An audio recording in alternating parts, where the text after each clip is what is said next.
Merry Christmas po sa ating lahat! Merry Christmas din po sa mga kasama natin online. Ayun po, hindi ko nakita kung ilan ang current watchers, pero welcome po sa JGIA at feel free po mag-message sa amin kung kayo po ay merong mga prayers. Even yung mga nandito po, pwede po kayo mag-request ng prayers sa ating mga leaders. Pasa lang po natin yung mga chat natin sa mga leaders like kila Kuya Dong, sa akin, kay Pastora, pwede po tayo magpa-pray. God bless you po. Ayun, kamusta na po ang mga ninong at ang mga ninang? Alam niyo po, kami, nung kamakailan lang, may mga nakakausap ako bilangan kami, ilan ang mga inaanak niyo? Ilan ang mga, ilang beses na kayong nakapangako sa simbahan? Kasi may mga iba't ibang tradisyon pala. Sa iba, bawal daw nakaitim. Sabi, iba daw, bawal daw ang tumatanggi. Ganyan. So, may mga ibang ninong, nangangako, mga ninang, nangangako, tapos nawawala. Mahirap po yan. Pero ayun po, sa panahon ng araw ng gastos, naalala ko po kasi yung message ni Pastor Anthony last week. Sino po ba dito ang nakakaalala ng message? Ayun, si Pastora, kita ko ang kamay. Yung mga nakakaalala nga po, taas ang kamay. Pwede po ba magtanong? Sino po yung nagtaas-taas nga ulit? Uy, si Pastor. Kumante. Okay lang po. Hindi na po ako magtatanong. Pero na-bless po ako doon sa mga sinabi ni Pastor Anthony nung time na yon. Sabi niya, celebrating Jesus yung pinaka-theme niya noon. And sabi niya doon, Jesus is the reason, sabi niya.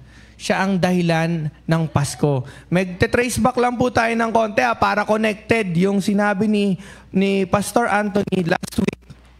Yan, sinabi ni Pastor Anthony last week at sa ibababa nating message ngayon. Sabi po, Jesus is the reason. Sabi niya, araw daw ng Pasko, baka nakalimutan na si Jesus. Baka ang inaalala si Ninong. Baka ang inaalala kung anong ipapang exchange gift. Baka ang inaalala kung papaano ang Christmas party. Pero si Jesus daw habang kumakatok sa bahay, naku po, sorry Lord, wala akong time sa'yo. Alam niyo po, nabe-bless ako. Actually po, natutuwa ako sa pag nakita ko yung mga nagsisimbang gabi. Minsan naiinggit po ako na yung mga tao halos araw-araw, gabi-gabi, umaga, talagang sinasalubong nilang pagsikat ng araw. Nagsisimba palagi. Tutuwa naman din po ako, nakikita ko ngayon, ang daming mga taga-JGIA na kasama natin dito ngayon. Ayun po, God bless you. God bless you po. Tutuwa po ako na makita pag Pasko, na sabi ko po to nung last time, pagka Pasko po, sarap araw-arawin no? Kikita natin yung mga tao, bihis, talagang mabango, nakaporma, nakabago. Sana araw-araw mga Pilipino, nakabago ang damit. Hindi amoy tao. Amoy 2 araw nang hindi naliligo, ganyan. Hindi, makikita natin yung mga Pilipino, pinagpala. Yan po ang gusto ng Lord. Ako po, meron akong pangarap dati. Actually, inisip ko pa nga rin kung magagawa siya balang araw Sabi ko parang gusto kong gumawa ng cafe. At dito sa cafe, araw-araw Pasko. Sipin nyo, March, di ba? Bakasyon. O kaya Valentine's Day. Ayun, charge daw po to. Hello, check. Ayun, gumanda rin yung boses ko. Salamat. Ayun, sa cafe po na ito, na iniisip ko, sabi ko, araw-araw Pasko. Kunwari, Halloween. Ganyan. Pagpasok mo dito, marinig mo si Jose Marichan. Uy, Christmas, Valentine's Day. Sabi ko, saan tayo? Parang gusto ko ma-feel Pasko Pasok ka doon, uy, Christmas, summer, o kaya malungkot ka. Pasok ka doon, Christmas. Ang ganda. Tapos sa kape na to, inom ka, kape, tapos puto bongbong, ganyan. Yung mga pampasko lang, ganyan. Parang ang sarap lang kapag ka-araw-araw Pasko. Yan ang gusto ng Lord Araw-araw, nagbibigayan. Araw-araw, nagmamahalan. Pwede ba yon araw-araw? Pwede ba kilala tayo ng Lord hindi lamang pagka Pasko mabait? Hindi lamang kapag Pasko nagbibigay, kundi araw-araw sa buhay natin kilala. Uy, taga-JGIA yan, laging nakangiti yan. Taga-JGIA yan, laging may pag-asa sa buhay na yan. Meron ako nakausap, kuya, nung isang araw, sabi niya, na parang naramdaman ko, nawawalan ako ng pag-asa na eh. Sabi ko, ang hirap pagka ganon. Ang tao, tanggalan mo ng bahay, pwede niyang mabalik yung bahay niya. Yan. Lagi ko naririnig kay Papa yan eh. Pero pag tinanggalan mo ng pag-asa, hirap yan. Tignan mo nga yung katabi mo. Yan. Baka, ayan, may pag-asa pa ba? Yan. Napakahalaga na nagkakamustahan po tayo. Tuwa po ako, nakita ko si Kuya Edwin from China. Welcome po. Yan, God bless you po kay Edwin. Tsaka kanina po si Danny Ann. Hello po from Dubai. Welcome po natin. Kasi kanina hindi siya natawag sa sa pagbatean Baka siguro nagtago siya, no? Joke lang po. Ayan. At before then po ako yung sa pinaka-message, si Kuya Jay, na-bless po ako nung Friday. Na-encourage ko po yung mga kasama natin dito, umattend po ng prayer meeting Friday. Ang ganda po nung inano ni Jay. Sabi niya, second chance. Come back!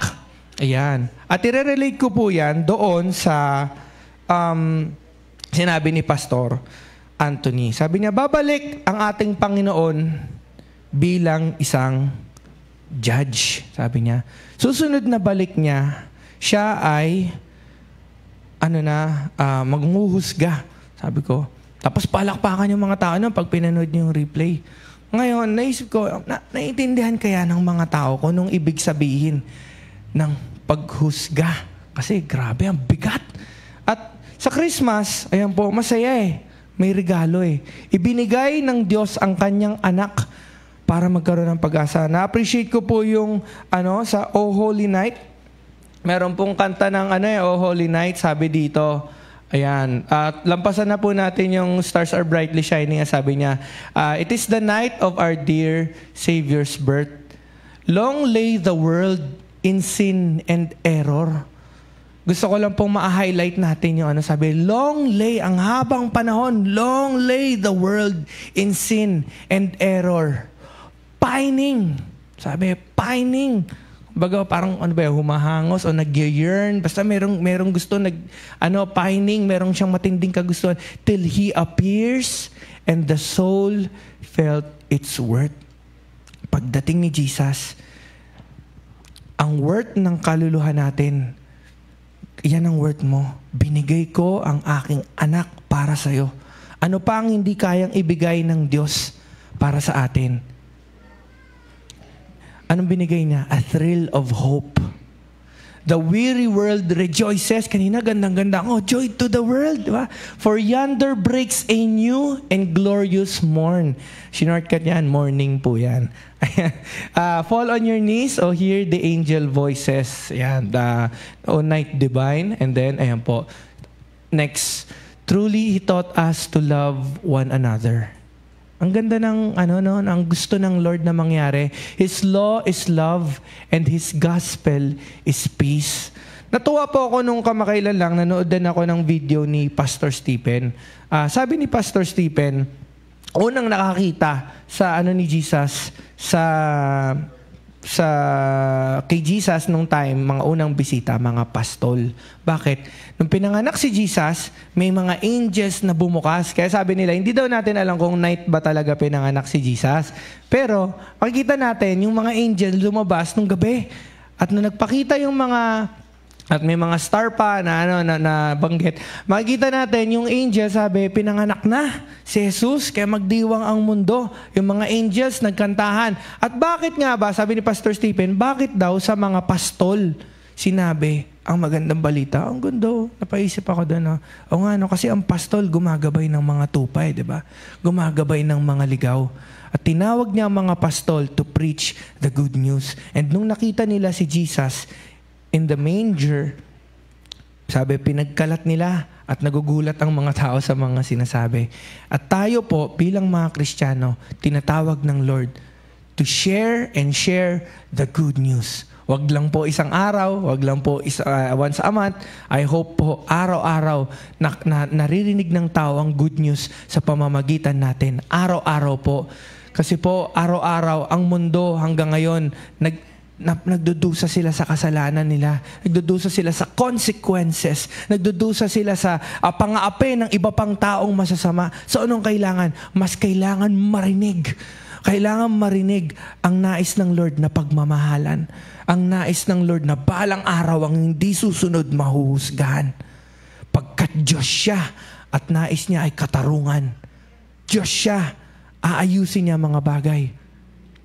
He truly taught us to love one another. His law is love, and His gospel is peace. Chains shall He break, for the slave is our brother. Yung gumawa po pala niyan, yung gumawa ng Oh Holy Night, ay isang abolitionist. Ewan ko po kung alam yung salitang abolitionist, pero inabolish nila noon ang slavery. Kaya ayun po, slave is our brother. Gusto nilang ipakita na, guys, dahil po dun sa, nung si Paul po sumulat kay Philemon, sabi niya, balik mo na yung kapatid nating si Philemon. Slave po kasi si Philemon eh. Ay, yung si Onesimus. Slave si Onesimus eh. Sabi niya, babalik na siya dyan. Tapos, sana tanggapin mo siya ng buong puso kasi kapatid na natin siya ngayon. Nagbago na siya. For the slave is our brother, and in his name all oppression shall cease. Mga kapatid, baka ilan po sa atin dito ay nakakaramdam ng oppression.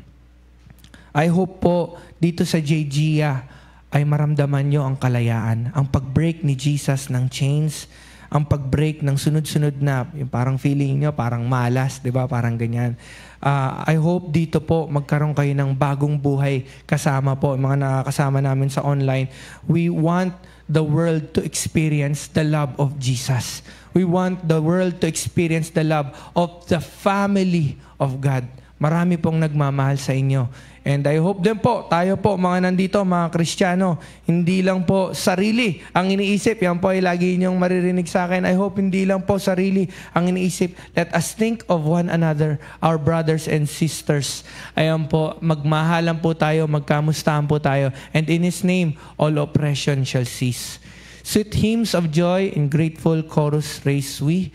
Let all within us praise His holy name. Christ is the Lord. Praise His holy name. And His power and glory evermore proclaim. So, yan na lang po yung lyrics na na babasahin natin. Pero ang title po ng ating topic ngayon ay, message ngayon ay, You Better Watch Out. Uy! Sinong darating? Santa Claus. Ayan po, Santa Claus po, ay alam niyo po ba, Christian po yun. Mahabang storya po, pero hindi tayo kay Santa Claus magpo-focus ngayon. You better watch out. The King, our King, is coming back. Ang message pong ito, ewan ko kung tatanggapin ng lahat sa JGIA, sana po, kasi si Jesus ay hindi King ng lahat. Ay, ano ibig sabihin nun? Sa ngayon po, may mga rebelde. May mga nagre-rebelde kay Jesus. Ayaw ko sumunod sa law niya. Ayaw kong magmahal. Pero they will be judged one day. At lahat ng kalaban ng Panginoon ay bababa sa footstool niya. And He will be raised as the King of Kings and Lord of Lords. And actually, ayan po, dumating si Jesus una bilang regalo. Naalala ko si Pastor Anthony, sabi niya niligtas niya tayo mula sa ating sariling mga kasalanan. Tapos babalik daw siya bilang isang judge. May naalala kong kwento, ewan ko kung sinong pastor ko ito narinig, pero mga ilang beses na rin to. Sabi, meron daw isang lalaki na naharap siya sa korte. Tapos, merong isang abogado na tumulong sa kanya. Sabi nung abogado, maganda, umamin ka sa kasalanan mo. Tapos, kung sakali nga, mas maganda, makipag-ayos ka para iatras na yung demanda, makalaya ka na. Tumulong tong abogado, inayos, nakalaya yung lalaking to.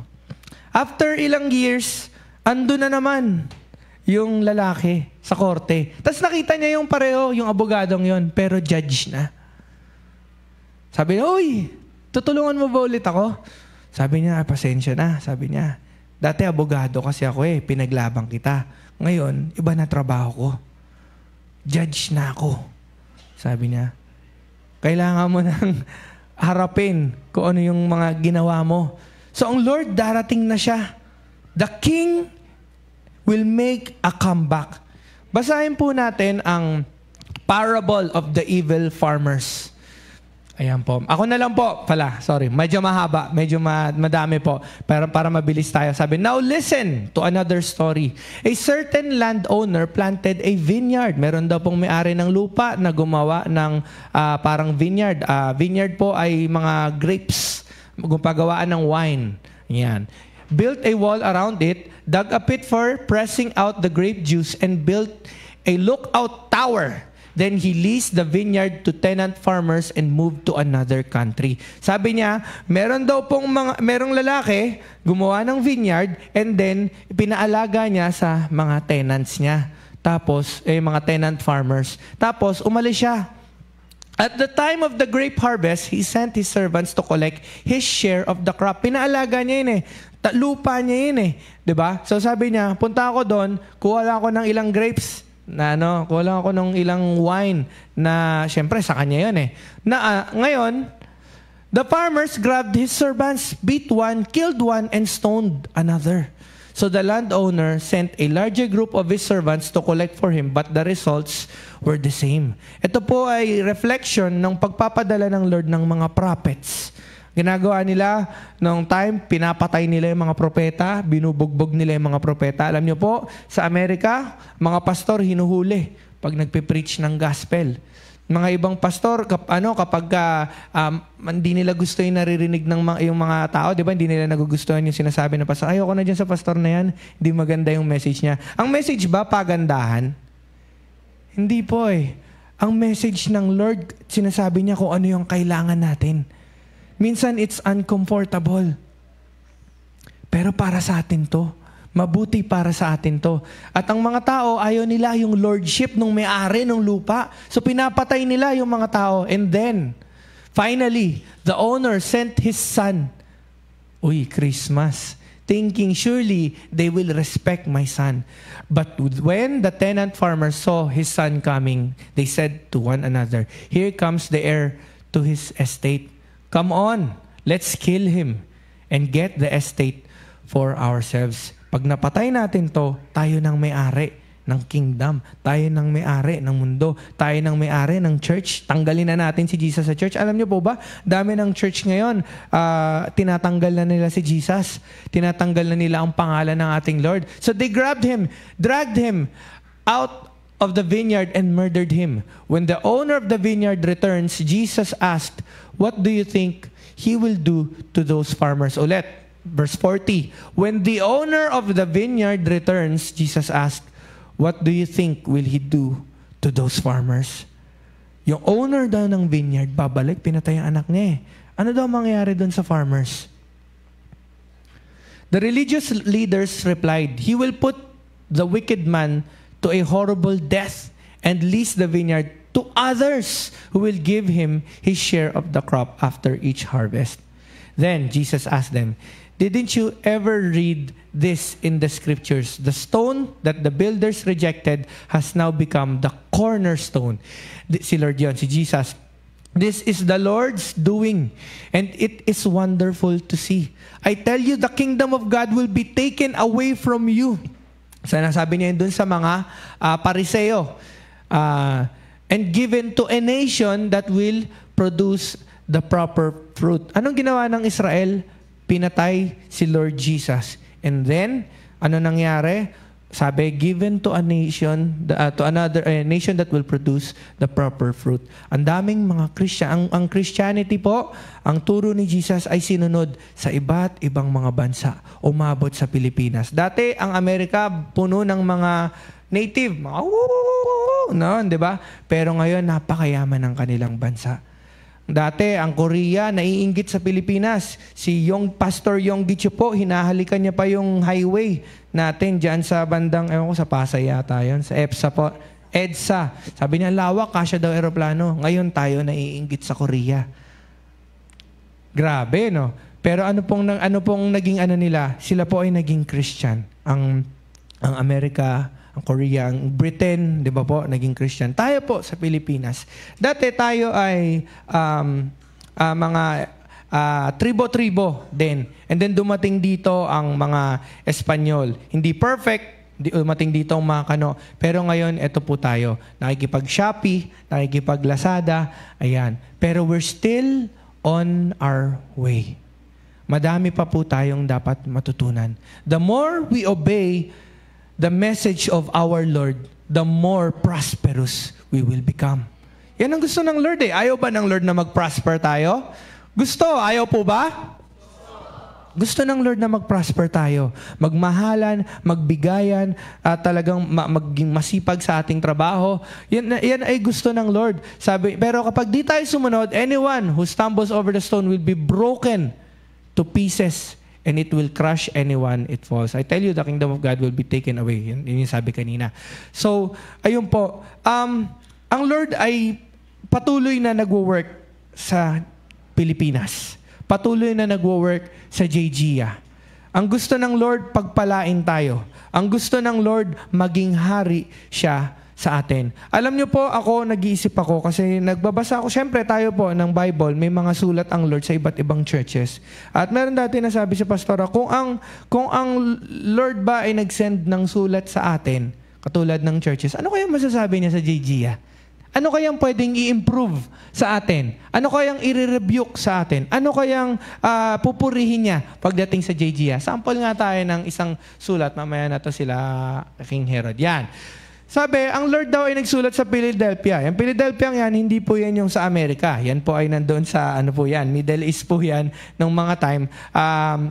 Merong church sa Philadelphia. So, hindi lang pala Romans, hindi lang pala Galatians. Meron ding church in Philadelphia. At ang church in Philadelphia, tuwang-tuwa ang Lord. Sabihin nga natin, tuwang-tuwa!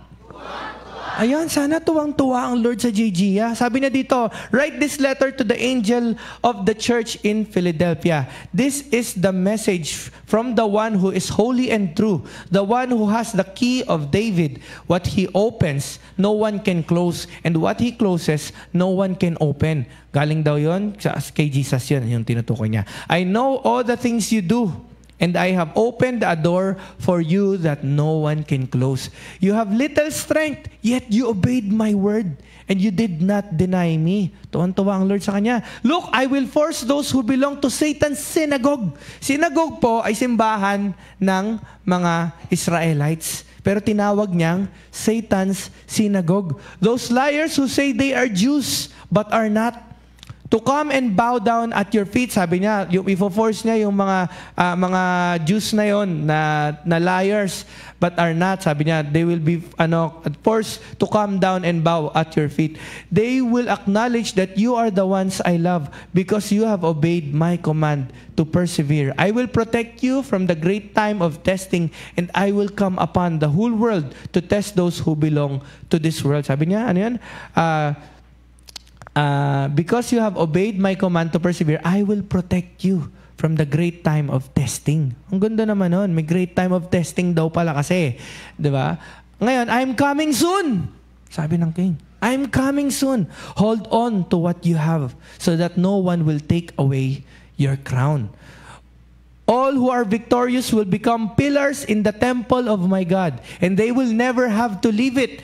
And I will write on them the name of my God, and they will be citizens in the city of my God, the new Jerusalem that comes down from heaven, from my God. And I will also write on them my new name. Anyone with ears to hear must listen to the Spirit and understand what He is saying to the churches. Ngayon po, sumunod from 13, 14, meron naman siyang isang message sa Laodicea. Isa pa pong church ito. At ito naman ang sinabi niya sa Church of Laodicea. Write this letter to the angel of the church in Laodicea. This is the message from the one who is the Amen, the faithful and true witness, the beginning of God's new creation. Si Jesus pa rin po yun. I know all the things you do, that you are neither hot nor cold. I wish that you were one or the other. But since you were like lukewarm water, neither hot nor cold, I will spit you out of my mouth. Hindi ka decisive eh. Hindi ka makapili kung malamig ka ba o mainit ka. I will spit you out of my mouth. You say, I am rich. I have everything I want. I don't need a thing. And you don't realize that you are wretched and miserable and poor and blind and naked. You say, naulit, no?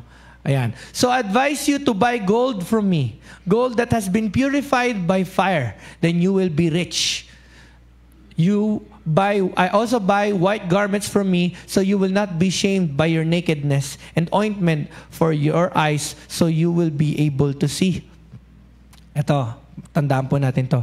I correct and discipline everyone I love.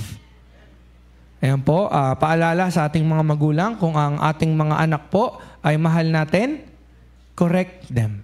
Discipline them. Huwag po natin silang ipaubaya sa mga teachers lang. Okay na magturo dyan. O tablet, ikaw na magturo dyan. Ganyan. Correct po natin. Even mga kuya, mga ate, kung mahal po natin ang ating mga kapatid, correct them. Love you, Sarah. Discipline them. So be diligent and turn from your indifference. Sabi niya, look, I stand at the door and knock. If you hear my voice and open the door, I will come in and we will share a meal together as friends. Gusto ko pong mag-focus tayo ng konti dito sa, look, I stand at the door and knock. Kasi po karamihan ng mga tao, ang tingin dyan, kapag ayaw natin, sige, bye-bye, alis si Jesus, parang ganyan. Pero akala nila sa kanila yung bahay. Tandaan po natin yung story ng vineyard. Sa kanya po yung bahay. Kanina siya nagsulat? Sa Church of Laodicea. Sa kanya po yung church eh. At if hindi siya i-welcome ng Church of Laodicea, katulad nitong GGA, sa kanya po itong GGA. If hindi si Jesus ang hari dito, if hindi siya nasusunod, sabi niya, if you hear my voice and open the door, I will come in and we will share a meal together as friends. Kapag ka maganda, kapag ka nasagot natin, ayaw niyang tatamad-tamad tayo. Pag kumatok siya, ikaw bilang bantay, buksan mo yung pinto. Sa kanya yung bahay eh, di ba? Ngayon, kapag hindi, kung tatamad-tamad, kakala mo, sa iyo yung bahay, I correct and discipline everyone I love. Merong judgment na mangyayari sa atin. So be diligent and turn from your indifferences. The earth is the Lord's and everything in it. Kung ang earth ay hindi susunod sa Lord, kung ang earth ay madumi, anong gagawin ng Diyos? Lilinisin niya ang mundo. Sabi ni Jesus, behold, the kingdom of God is at hand, so repent. Actually, una pa nga yata yung repent eh. Repent, for the kingdom of God is at hand. Kung sinabi po na merong ibang kingdom na parating dito, halimbawa, North Korea, sasakupin daw po tayo dito. Oo, North Korea. Matutuwa po ba kayo? Ako po, mahirap. Hindi natin kingdom yun eh. Kingdom ng iba yun eh. Di ba? Pero halimbawa, sundalo ka, tapos naraman mo, andyan na ang hari natin. Uy, sabihin, may rescue. Ibig sabihin, andyan ang blessing. Nanalo na laban sa, mula sa mga kalaban. Kuha niya na lahat ng yaman. Pag sinabing pabalik na ang hari, kung hari mo yung darating, masaya ka. Pero pag ibang hari yan, mag-alala ka na. So you better watch out. Una, kinausap mga pastol nung birthday ni Jesus. Sumunod, meron pong mga ibang tayong example. May mga nakakita. Ewan ko kung din yung time na nakita ng mga pastol yung angel. Yung ba yung angel? Hindi ko alam. Hindi natin alam. Iba po eh, no? So, yung star na hindi natin alam yan. Kung Venus ba yan o ganyan. May mga, pero yan eh, sabi, ang nakakita lang ay ang mga magay. Magyo. Magyo. Actually, hindi po sila mga hari. Na mga inano na lang sila, symbolical na lang po sila. Bakit? Sabi, they are wise men that came from Orient land. Ano po ba yung Orient land? From the East. Pag sinabing East, tingnan natin ang mapa. Sipin natin East, di ba? Ditong West, America. Ditong East, ano yan? Sabi nila, malamang galing sa Asia yan. Galing sa India yan, kunwari. Galing yan sa, basta yung mga bansa sa East, kung sino man yung mga hari doon. Now, hindi natin alam kung tatlo sila, pero ginawa silang tatlo na lang sa culture kasi para maalala yung tatlong regalo. Gold represents that Jesus is King. Frankincense represents that Jesus is God. Incenso, di ba? Tapos yung myrrh represents that Jesus is a sacrifice. Yan po yung mininom ni Jesus yung sa wine, yung merong suka, 'di ba, na may myrrh, yun pampamanhid po kasi yun ng mga times. So gold, frankincense and myrrh, pinaalala po, tatlo. Pero hindi po sila tatlo lang talaga. Hindi natin alam kung ilan talaga sila. At yung wise men na to, mga astrologers from the east, pumunta sila, sabi nila, asa na yung pinanganak na that time pinanganak na si Jesus nung time. Sabi niya, we will worship Him. Ngayon, paano nalaman ng mga taga-Asia yung tungkol kay Jesus? Paano nalaman ng mga taga-ibang bansa ang tungkol sa Diyos ng Israel? Kasi po, ang fame ng Lord ay kumakalat na sa mundo. Paano? Nung time po, si Daniel, kung kilala niyo po si Daniel noon, siya po ay naging advisor ng mga ilang hari. 3 po bang hari yata yun. No? Madaming hari ang naging advisor ni Daniel. At si Daniel po ay gumawa ng prophecy na mayroong darating na tagapagligtas, may darating na magiging Panginoon ng lahat, ganyan. And napapasa-pasa po yun. And even may mga ilang prophets na kumakalat yung mga sulat nila. Ito po, kaya sila tinawag na wise man, mga maaari, mahilig magbasa, ganyan. Nabasa po nila ang fame ni Daniel na nag-preach. Actually po, naalala ko yung preaching dito ni Ate Sam, kung sikat, ikaw ay gagamitin ng Lord yung sikat mo, na kung ikaw ba, famous ka ba? Yung ba, gamitin po natin. Kung tayo po ay merong influence sa Facebook, yan, naalala ko si Ate Nicole, may influence sa TikTok.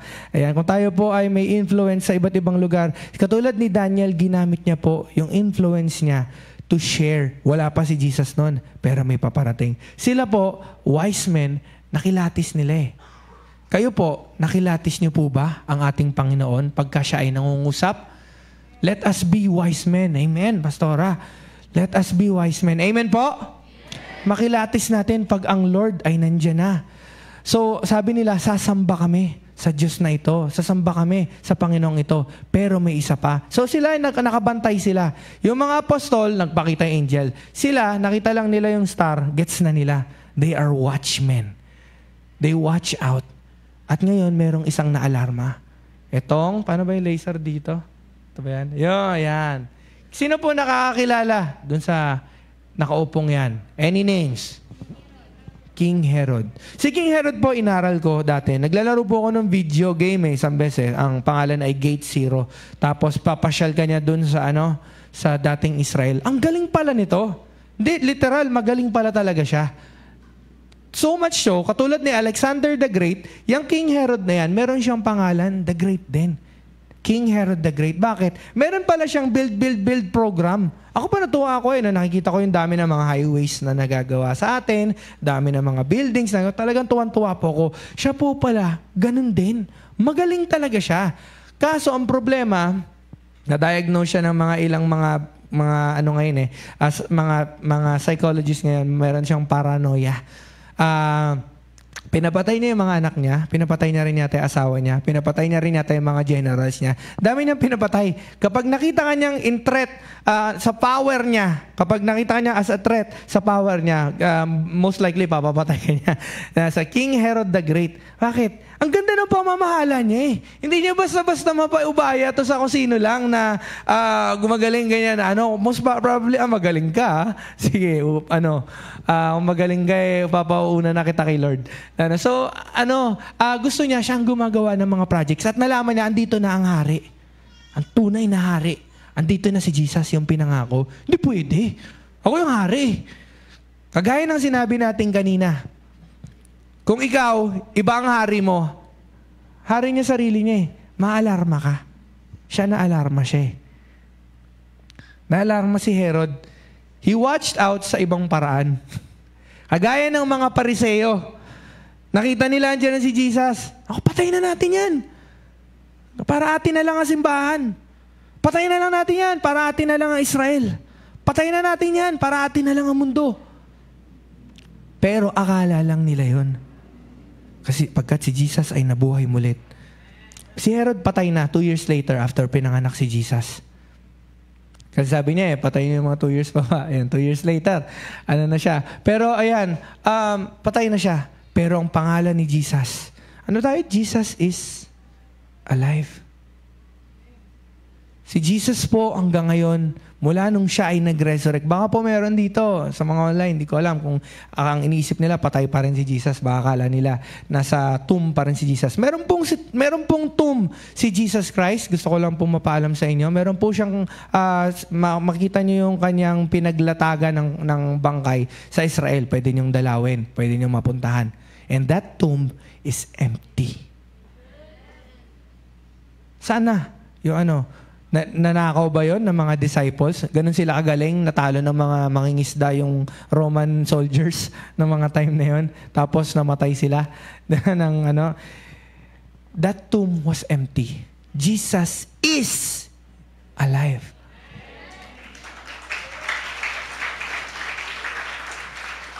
At ang haring to ay pabalik. Tutuwa naman ako pa lang to nakikita ko ang dami ng disciples ng Lord. Pagbalik niya dito, ano kaya ang letter niya sa Gigia? I hope that it's good.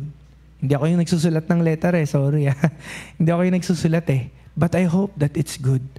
Pero ngayon, kung karamihan dito, good.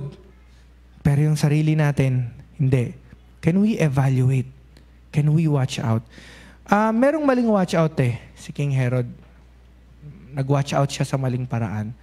At may mga iba pang tao na ang wina-watch out nila, may pagkamali din. Iba, nagpe-predict, darating si Jesus 2030. Darating si Jesus ng gantong time. Darating si Jesus ng gantong Sabi ni Jesus, Jesus told them, don't let anyone mislead you. Watch out. For many will come in my name claiming, I am the Messiah. They will deceive many. And you will hear of wars and threats of wars. But, sabihin natin, don't panic. Yun. Yes, these things must take place, but the end won't follow immediately. The end won't follow immediately. Nadidinig natin yung mga wars, nadidinig natin yung mga rumors of wars, but don't panic. Yet these things must take place, but the end won't follow immediately. Nation will go to war against nation and the kingdom against kingdom. There will be famines and earthquakes. Yan po mga aasahan natin in the many parts of the world. But all this is only the first. Sabihin nga po natin, first. Yeah, first of the birth pains with more to come. Kung yan po ay more, if yan po ay first, ano pa po yung second or third o kung ano pa man, yung later birth pains natin. Pero aanihin mo ang pagkagunaw ng mundo kung bukas na stroke ka naman. Diba? Kaysa ang bantayan mo, yung end of the world, yung buhay mo, pwedeng bantayan na pala natin. Baka mauna pa pala tayo Kanina po nagulat ako.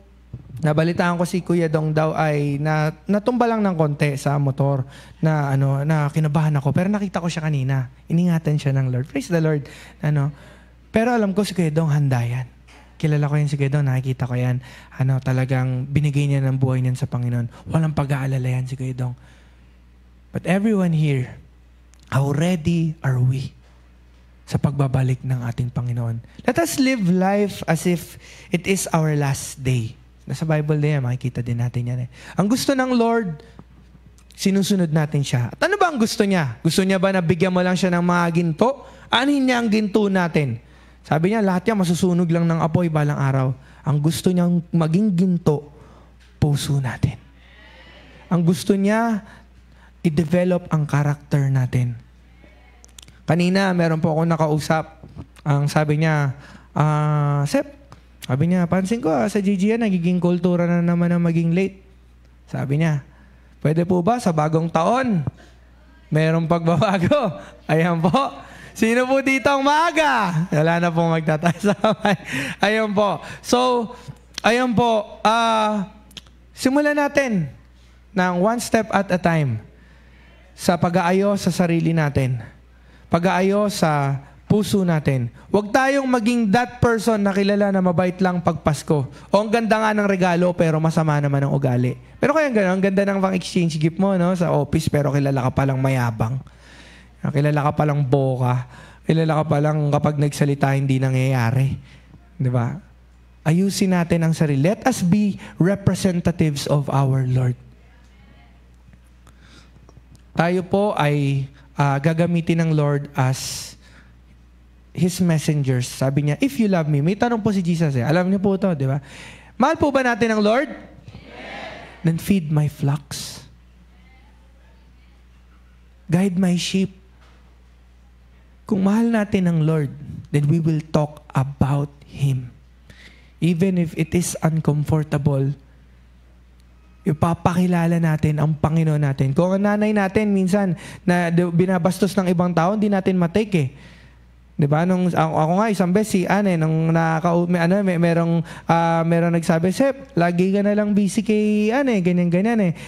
Tapos parang lahat sinisi na kay Ann sa teka lang. Hindi naman si Ann dahilan bakit ako gising. Medyo nainis ako. Kailan nung kausap ko kung sino siya. Pero, lalo pa ang Lord natin. Kapag ang Lord natin ang pinag-uusapan, wag natin hayaang bastusin na lang to ng iba. Ipakilala natin ang ating Panginoon sa pamamagitan ng ating isip, salita, at gawa. Magtulungan tayo, magmahalan tayo, magpakasipag tayo, magbigayan tayo. And lastly, panahon ng Pasko, hindi ko po alam kung sino dito ang tinatouch ng Lord, pero sigurado ko, ito ang gusto ng Panginoon mo. Magpatawaran po tayo. Huwag nating hayaan dumating ang Pasko na hindi natin nakakausap kamag-anak, kaibigan, o kung sino man yan, na merong kaaway tayo. Hindi yan maganda sa puso. Ayaw ng Lord natin yan. Ayaw ng Lord mo yan. Okay lang po ba na sa araw ng Pasko, ang command ng Lord, ayusin natin ang mga kaaway natin, relationship natin, maging mabuti tayo para sa kanila. Let us release forgiveness. Maybe even let us say sorry sa kanila. Okay na yun. Na tayo, makipag-sorry. But let's not compromise. Kung mali yung ginagawa nila, hindi natin gagawin yung nila. Pero keep natin yung hard feelings. Alisin na natin yung grudge. Alisin na natin yung galit, yung sumpa. And let us pray for them. Let us pray for grace. Let us pray for the gift of repentance para sa kanila. And the Lord, His Holy Spirit na ang bahala sa kanila. Ngayon na po ang message. Ang buti ng puso ng Diyos natin. Joy to the world. Ayan. Tayo po tayong lahat. Amen. I hope na bless po tayo ng Lord sa araw ng ito. Ang message po ay hindi lang maganda, may bigat din, pero mabuti ito para sa ating lahat. Sige po. So, ayan. After nito, inisip ko, pwede ba mag-joy to the world na lang tayo? Ayan. Diba? Joy to the world na lang kanta. Okay lang po ba? Kantahan tayo. Joy to the world. Masaya ang Pasko. Amen. Sige po. Ayan. Joy to the world. Alright. Sige. So, habang bago tayo magkantahan, gusto ko lang pong itaas kayo sa Panginoon. Ayan. Sige po. Pumikit po tayo. Lord, happy birthday. Thank you, Panginoon, sa regalo mo. Thank you sa pag-ibig mo. Lord, we love you too. Thank you po, Panginoon. Sa araw na to, Lord, we celebrate. Even bukas, kasi araw-araw pwedeng maging Pasko. Pagkakasama ka. Thank you, Panginoon. Ang nais mo ay mabuti, maganda. Lord, pagpalain kami. And we also want to bless your heart through our obedience, Panginoon. Lord, wag nawa kaming makatulog hanggat di namin nagagawa ang gusto mo, Panginoon. Pagkatapos noon, Lord, naniniwala kami may gantimpalang matindi. Hindi lang para sa amin, kundi pati na rin para sa mga mahal namin. I raise to you these people, Panginoon, whom you love, your church, your family, your children. Bless each and every one of them. Each family members that they have, Panginoon, we raise them up to you, Panginoon. We're praying for the Holy Spirit to be upon them, to touch their hearts, Lord. May this new year that will come, Panginoon, be a blessed year, a new, prosperous, joyful year, Panginoon, with you as the King, the ruler of all, Panginoon. Welcome to JGIA as the King, Panginoon. Palakpakan po natin ang ating Panginoon. Maraming salamat, Panginoon. We pray all of this in Jesus' name. Amen. Hallelujah. May intro.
Panginoon.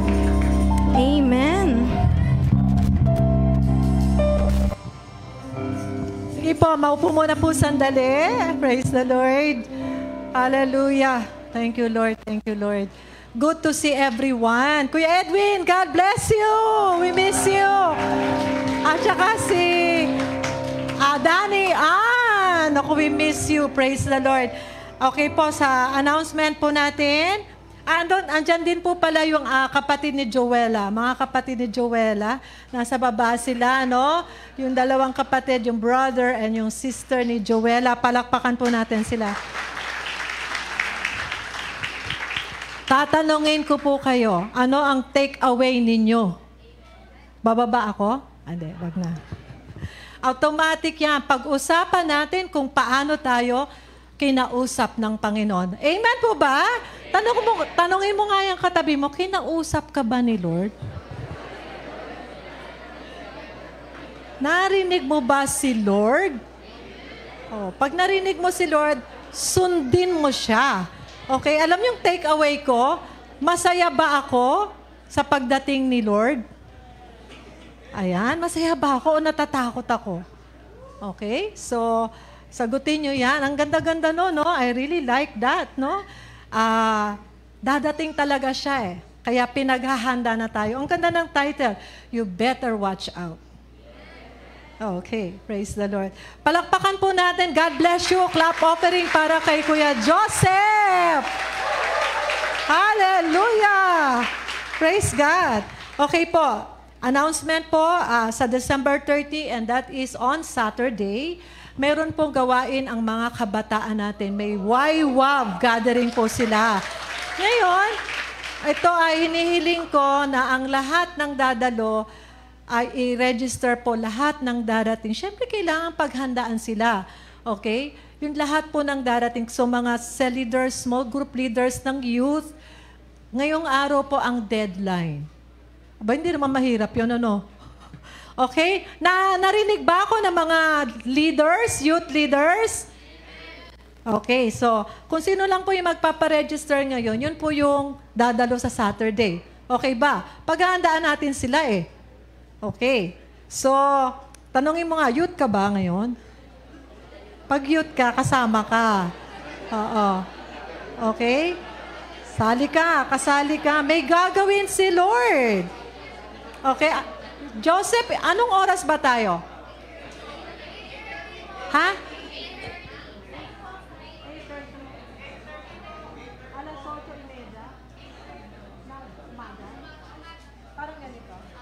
Ay, umaga pala ng Sabado. 8:30. Okay, ewan ko lang kung may darating mga puyat yan.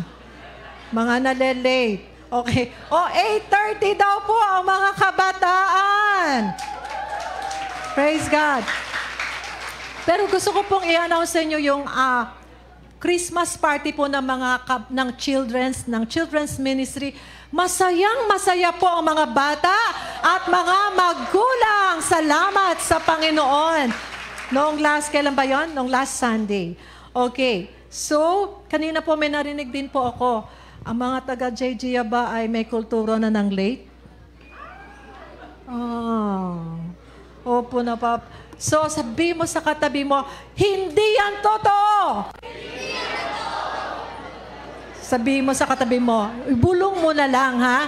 Huwag tayong malate. Okay, huwag tayong malate. Amen po ba? Kapag tayo hindi nalilate, nire-respect natin si Lord. Maaga si Lord po dito. Amen po ba? Amen. So, cancel na ang culture of late, ha? Ha? O, ganito. Pag sinabi kong alas 8 ang service, kasi pag sinabi 8:30 ang service, 8:30 alis ng bahay. Hindi po. Simula na po natin yun dito. Amen po ba? Ayan, tingnan natin sa Sunday, ha? Okay? Tingnan natin sa Sunday. We will love and respect our God. Okay. Then, sa Friday po, meron tayong prayer meeting. Is it, soaking? Soaking na tayo sa soaking tayo sa Friday! Woo! Sabi mo sa katabi mo, kasama ka. Alas 6. Mga kapatid, sa totoo lang, dapat lagi tayong magkakasama ngayon. Darating na si Lord! Okay. And so, announcement ko po para sa Enero po ito. Enero 7 hanggang 27, we will have a 21 days prayer and fasting. Kaya ngayon, kumain na kayo ng kumain. Okay? Pagkatapos, magpa-fasting tayo. Amen po ba? Oy, maganda ang fasting. Si Jesus ay nag-fast, kaya tayo din ay inaasahang nagfa-fast. Okay. Sige po. Praise the Lord. Tumayo na po tayong lahat. At, tanungin mo ang katabi mo, may regalo ka ba sa akin? Biglang ganon no? Sabi mo, kung wala rin ako sa'yo. Hindi. Ibigay natin ang pagmamahal ng Diyos sa ating katabi, sa ating mga mahal sa buhay. Share natin si Jesus. Tanungin nyo si Iram at saka si Joy, masaya sila na ngayon. Amen po ba? Meron na silang Jesus. Hallelujah. Praise God. Gumagwapo na, tingin ko lang naman, gumagwapo si Iram. Hallelujah. Okay. Sino po dito ang may sakit? Sige po, magpipray po tayo for the sick. Can you come forward and just believe that the Lord will heal you dahil ang Diyos natin ay makapangyarihan. Amen. Ang daming may sakit ngayon. Mga kapatid ko, tayo po ay magkakaisang ipatupad ang kagalingan na nanggagaling sa ating Diyos. Forward po, forward. Praise God. Amen. Hallelujah, hallelujah. Amen, amen. Can I have the background? Hallelujah. Mga kapatid ko, tingnan nyo yung mga kapatid natin na pumunta dito sa harapan, nananampalataya na gumaling. Alam nyo yung ubo, sipon, trangkaso ngayon, ibang klase na. No? Kailangan natin talaga po ang pagpapagaling sa atin ng Panginoon, ang pagpapalakas ng katawan sa atin ng Panginoon. We are on the last days. Amen? Nandito po ang Panginoon at nananampalataya tayo na siya po ay magpapagaling. Please come forward para lang ma-identify po kayo kung sino kayo na. Forward.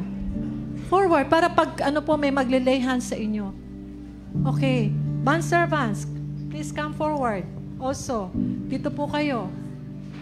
And then lahat po tayo dito. Yun lang pong nananampalataya na ang Diyos natin ay nagpapagaling. Extend your hands to God. To them. Amen. Alam niyo po, ang tinitingnan ng Diyos po, faith. Kung nananampalataya tayo na ang ating Diyos ay nagpapagaling. Hallelujah. Dumating siya para tayo ay pagalingin. Sige po, yung kailangan ng healing, itaas niyo po ang kamay niyo sa Panginoon. Iabot niyo yan sa Diyos. Iabot niyo sa Diyos yung kasakitan na nararamdaman nyo, iabot nyo sa Panginoon. I-release nyo sa Panginoon. I-release nyo ang pananampalataya ninyo sa Panginoon. Hallelujah, O God. Panginoon, sa Kapaskuhang ito, O Diyos, katulad nung na-share ko nung Sunday, Lord, doon sa Kawit, Lord, ang iyong kalapitan will mean miracle. Ang kalapitan mo means healing. Nananampalataya po kami ngayon, Panginoon. Lord, na i-release nyo, Panginoon, as we lay hands and pray for the sick, O God. Ang kagalingan na nanggagaling sa iyo, Panginoon. Mula sa pagkakaroon lang ng ubo, sipon, hanggang doon sa cancer. Hanggang doon sa mabibigat na sakit.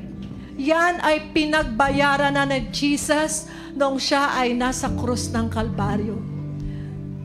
Hallelujah. You just need to believe that the blood of Jesus is applied to your body. Hallelujah. Amen. And we come against the spirit of infirmity.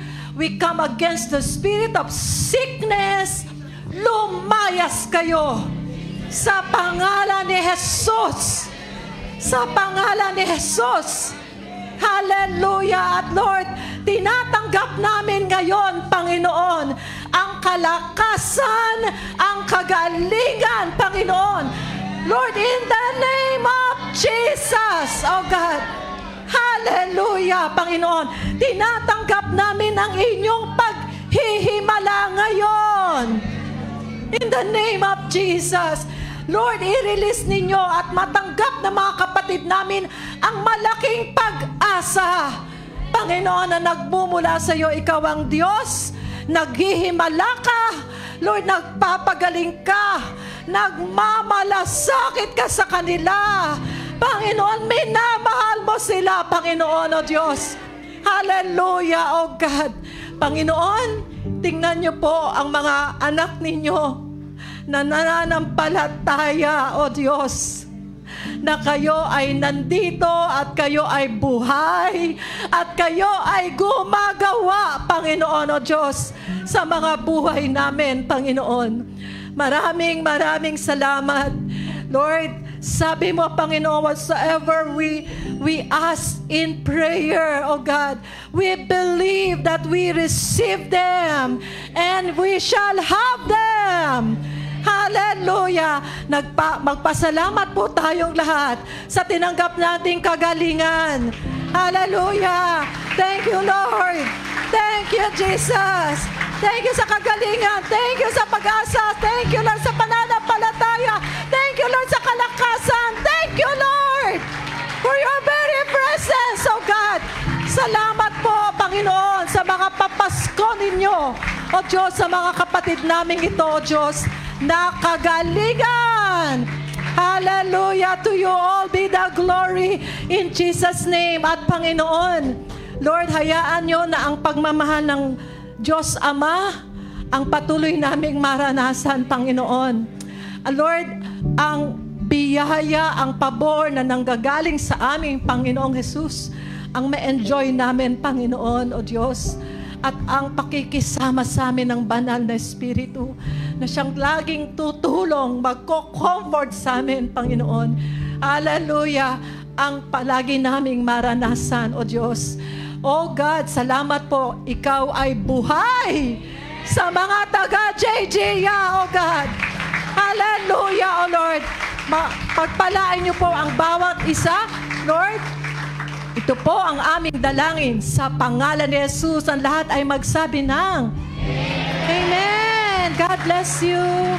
God bless you. God bless you. Amen. Woohoo!